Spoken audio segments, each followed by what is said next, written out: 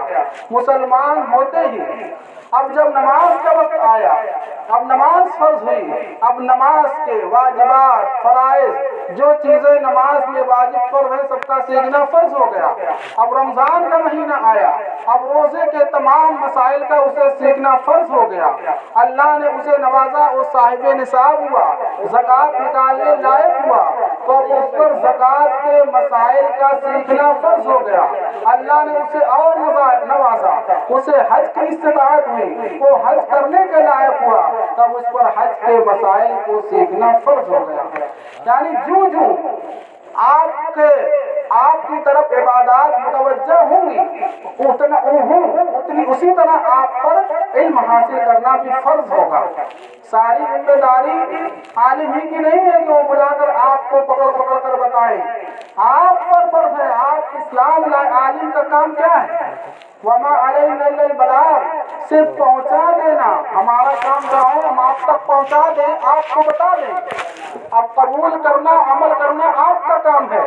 خود اللہ نے قرآن مقدس میں ارشاد فرمایا یا ایھا الرسول بلغ ما انزل الیک من ربک، اے رسول آپ پہنچا دیجئے جو آپ کے پاس آپ کے رب کی طرف سے اتارا گیا۔